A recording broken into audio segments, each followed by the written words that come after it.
Dear students and my dear viewers, welcome back to Anatomy for Beginners. In the previous session, we have discussed about anatomical planes. Now, in this session, we are going to discuss about anatomical terminology. So, what is the importance of this anatomical terminology? Means the importance of the language of medical field to the students of that profession is for communicating with their professional colleagues and for understanding the subject. Okay, and scientific medical term is a word that gives information about a structure in the body or any process that takes place in an organ system and organism. Okay, and if you want to describe various structures with reference to each other, we should know some terms called anatomical terms. These terms are called as anatomically related terms because we are relating two structures with each other. Okay, and one structure we are going to take as reference. So we are called these terms as anatomically related terms. So to understand or to describe various structures with reference to each other, we require several terms. Now we are going to discuss about those terms. Okay, so these terms are described along the mid-sagittal and transverse planes. These are a pair of words with meaning in opposite direction. So normally these terms are in the form of pairs. For example, so here you can see the word superior and inferior. Okay, so these are a pair of words with meaning in opposite directions. Okay, and these are used for expressing the relationship of a given structure to another structure. So these are the uses of anatomical terms. Now we are going to discuss those paired terms, okay, which are used for describing direction and location of the part. In which direction a part or an organ present in our body, and also where the part is exactly located. Okay, now, so in this pic, first you have to see the midline. Okay, so the midline is an imaginary line which is drawn in the center of the body. Okay, which is drawn in the center of the body and dividing the body into two equal halves. Okay, so that line is called as midline. We are taking this midline as reference to describe this paired terms. Okay, and now we are going to describe the first paired terms, that is superior and inferior. Okay, superior is also called as cranial and rostral. The other names for superior are cranial and rostral. So the superior means, here if you want to describe any part of the body which is called as superior, means so the part should be above or towards the head end of the body. So the part should be towards the head end of the body or above the head. Okay, so then such parts are called as superior. Okay, for example, so here we at this part we are having liver, and here heart is present. For For example, where this heart is located with reference to the liver means, then we have to say that heart which is very much nearer to the head, towards the head. So heart is superior to the liver. So like that we have to explain. So where heart is located with reference to liver, heart is superior to the liver. Okay, next coming to next term which is exactly opposite to the superior is the inferior. So this inferior is also called as caudal. Okay, so this one refers a part which is below or towards the foot end, below or towards the foot end, that is arrow, you can see the arrow here, towards the foot end of the body. Okay, again we'll take stomach. Okay, here we are having stomach and above we are having lungs, for example. With reference to lungs, where the stomach is located means the stomach is inferior to the lungs. Like that we have to explain. Okay, the first pair terms are superior and inferior. The superior is also called as cranial or rostral.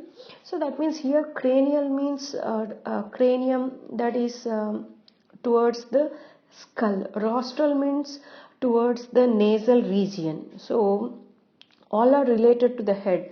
So the superior is also called as cranial or rostral, and the term opposite to the superior is inferior or caudal. Okay, next one. Next pair of terms are medial and lateral. Next pair of terms are medial and lateral. Okay, here you can see this one is medial and this one is lateral. These are the pair terms. Okay, so the structures of the body, okay, which are nearer to the midline of the body, the structures which are nearer to the midline of the body, then those structures are called as medial, towards the midline, and the structures which are away from the midline, then those structures are referred to be lateral. Okay, for example, here we can consider heart and lungs. Here we are having heart and here lung is there. So out of these two parts, which is called as medial and lateral means the heart which is nearer to the midline, so this structure is called as medial, and away from the midline is called as lateral. So the lungs are laterally located to the heart. Okay, so like that we have to explain. For example, if you take the hand part, so like palm, in this palm, which part the thumb is represented, and how the thumb is represented and the little finger is represented means, so the little finger is nearer to the midline, so the little finger is medially placed in an hand and the thumb is placed lateral in the palm of the hand. So we are describing in the anatomical position only. We have to describe any part in the body. We have to take the anatomical position as a standard position. In that we have to apply these terms. Okay, and next pair of terms are proximal and distal. So proximal and distal. So this proximal and distal, this one proximal and distal. So the proximal and distal is applied only to the limbs. that means only upper limb and lower limbs. These two terms are applied to these upper limb and lower limb. Okay, for example, if you take the upper limb, so nearer to the shoulder joint, then it is called as proximal. Okay, and in the lower limb you can take the hip joint as proximal. In the lower limb we have to take hip joint as proximal. Okay, so for example, scapula is proximal to the humerus. So these are the bones actually which are present inside the skeletal system. We are going to discuss those bones also. For example, if you take in the upper limb, so this part is called as proximal and the lower part of the arm is called as distal simply. So the upper part of the lower limb is called proximal and the lower part is called as distal. Okay. So if you consider the distal in the upper limb, away from the shoulder joint is called as distal and away from the hip joint is called as distal in the lower limb. So these are the anatomical terms we have observed in this picture. Next we will move on to another terms called as medial and lateral borders. Medial and lateral borders. This one is also applied to the limbs only, that is upper limb and lower limb. So the border close to the trunk, is called as medial border. So that means midline, again we can consider here midline. So this is the anatomical position. This border which is nearer to the trunk or nearer to the midline, then we can call it as, this one is medial border. And if you consider this border which is away from the trunk, the border which is away from the trunk or away from the midline, then it is called as lateral border. So the same thing we can consider in the lower limb also. So this medial border of the forearm, this one is up to here, this is one is called forearm. So this medial border is also called as ulnar border and this lateral border is called as radial border.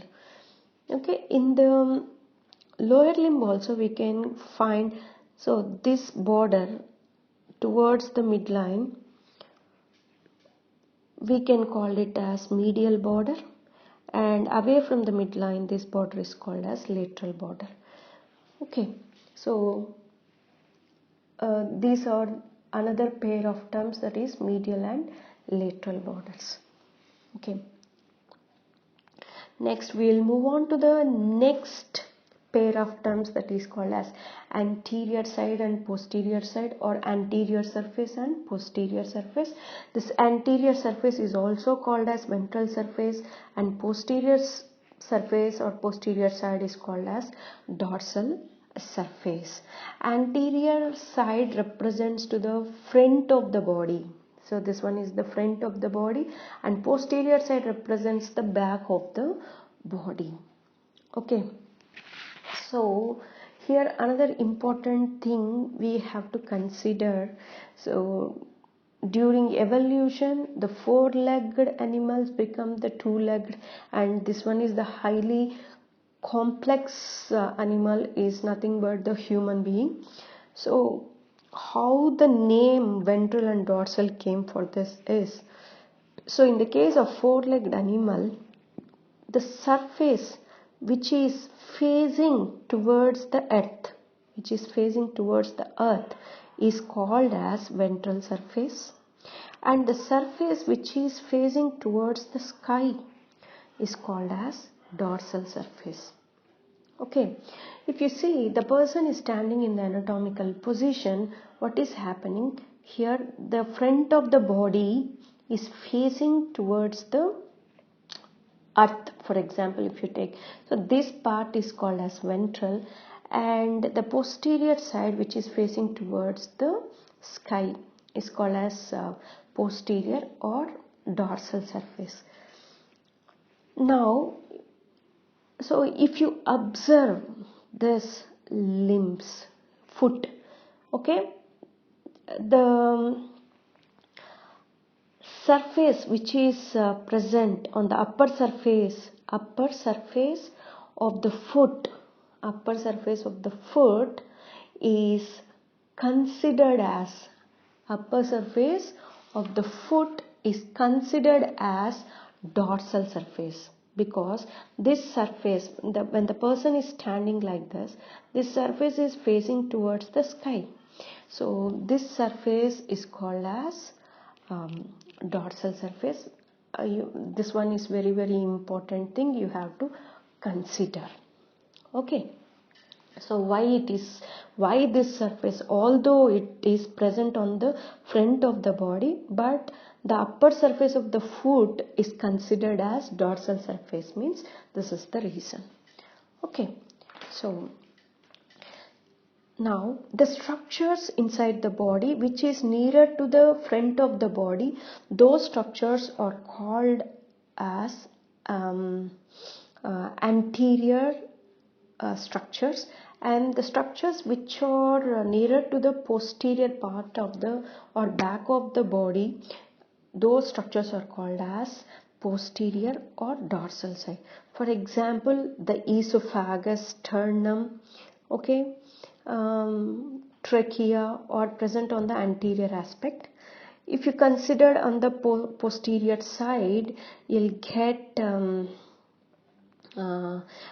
at the back side we can get the rectum, okay, posterior side rectum, and also we can find a backbone, so vertebral column, which is also located on the posterior aspect or dorsal aspect. Okay, so like that we have to describe the structures when you compare that the esophagus, where esophagus is exactly located with reference to vertebral column, then we can say the esophagus is located anterior to the backbone. Like that you have to explain. Okay, these are the anterior and posterior terms. Next we will move on to the next pair of terms called as palmar surface or plantar surface, okay, and dorsal surface. So here this is I have already explained in the anterior as well as the posterior surfaces. So this is the anatomical position. So in the anatomical position, the palm which is facing forward, that surface is called as palmar surface. Okay, so the surface which is facing forward in the anatomical position, that surface, so that surface is nothing but anterior surface of the hand is called as palmar surface. And we'll see the plantar surface. So plantar surface, so the surface which is touching the ground, that is called as inferior surface of the foot. So this is the inferior surface of the foot is called as plantar surface. Okay, and coming to the dorsal surface, so the posterior aspect of the hand, so posterior aspect of the hand or posterior surface of the hand is called as dorsal surface. And I have already explained this upper surface of the foot. Upper surface of the foot is also considered as dorsal surface of the foot. Okay, so the upper surface of the foot is called as dorsal surface, and also the posterior surface of the hand is also called as dorsal surface of the hand. Okay, next we will move on to the other terms called superficial structures and deep structures. So for example, this is the leg. We have taken the transverse section of the leg. So in the transverse section of the leg, they have mentioned in this structure. So this part is anterior and this part is posterior, and here this one is medial and lateral. So what is happening in this structure means, so this this is cut like this and this one is rotated facing in this manner. So this anterior part comes here. Okay, so that is the thing happened here. The structures which are closer to the surface of the body, that means towards the skin, those are called as superficial structures. And skin, which includes epidermis and dermis also. So if you compare this epidermis and dermis, epidermis are superficial to dermis. Like that we have to locate the epidermis. Okay, and deeper structures. So for example, these are the deeper structures which are away from the surface of the body. This is the surface of the body, which are away from the surface of the body, are called as deep structures. Okay, so these are the terms, superficial and deep terms. And next we will move on to the other terms called as ipsilateral and contralateral. So if you want to compare any two structures in a body, okay, so if the two structures are on the same side, for example this is left side and right side, if the two structures are located on the same side, that means left side, so then those structures are called as ipsilateral. For example, here we are relating this left palm and left leg.